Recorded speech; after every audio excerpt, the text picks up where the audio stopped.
mahasiswa Indonesia bersumpah. Kami mahasiswa Indonesia bersumpah. Berbahasa satu. Bahasa satu.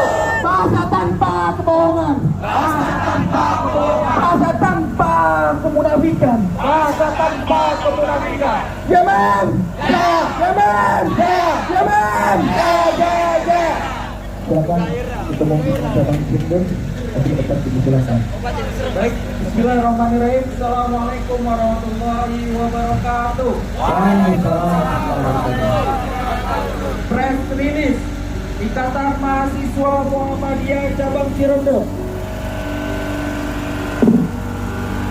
nomor 165 garing D strip 5 garing 9 garing 2022 tentang penolakan pengesahan pasal bermasalah dalam Kitab Undang-Undang Hukum Pidana.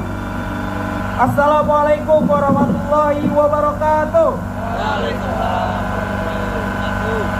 Ecum et bonum et lex legum. Apa yang adil dan baik adalah hukumnya hukum. Sungguh amat sangat luar biasa atas pencapaian pemerintah menciptakan suatu kitab undang-undang hukum pidana dikala telah diubahnya Kitab Undang-Undang Hukum Pidana dengan tujuan dekolonialisasi, demokratisasi, konsolidasi, serta harmonisasi Kitab Undang-Undang Hukum Pidana. Namun hal ini turut berduka cita atas matinya baik nalar kritis pemerintah Republik Indonesia dan Dewan Perwakilan Republik Indonesia karena telah disahkannya Kitab Undang-Undang Hukum Pidana pada rapat paripurna 6 Desember 2022 yang dapat menyebabkan matinya kebebasan berdemokrasi di negeri tercinta ini serta pengurangan hukuman bagi tindak pidana korupsi.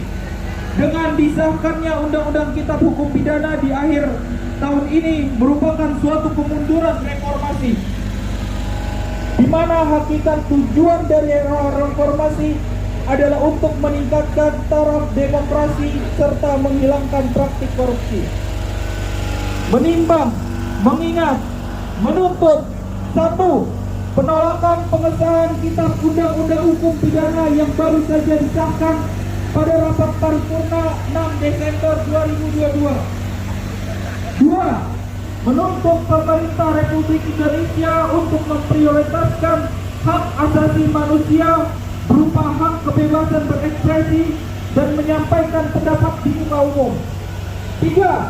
Menuntut pemerintah Republik Indonesia untuk memprioritaskan bahwa kebebasan pers merupakan unsur penting dalam menciptakan iklim demokrasi untuk tegakkan keadilan dan kebenaran.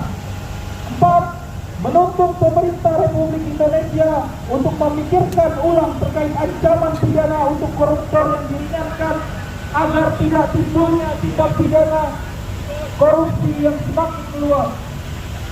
5. Menuntut pemerintah Republik Indonesia membatalkan Kitab Undang-Undang Hukum Pidana yang baru saja disahkan untuk menghapus pasal-pasal yang bermasalah berupa pasal 218 tentang penyerangan kehormatan atau harkat dan martabat presiden dan atau wakil presiden, pasal 240 dan pasal 241 tentang penghinaan terhadap pemerintah atau lembaga negara, pasal 256 tentang penyelenggaraan pawai, unjuk rasa atau demonstrasi, pasal 264 tentang penyiaran atau penyebarluasan berita atau pemberitahuan bohong dan merevisinya, pasal 603 tentang tindak pidana korupsi untuk memberatkan ancaman pidana bagi seseorang yang melakukan tindak pidana korupsi. 6. Menghimbau pemerintah agar mengawal aparatur penegak hukum, lembaga yudikatif, serta lembaga atau instansi terkait dalam menegakkan hukum yang berlaku di masyarakat atau living law pada pasal 2 tentang Kitab Undang-Undang Hukum Pidana yang baru disahkan agar tidak terjadi kriminalisasi hukum pidana.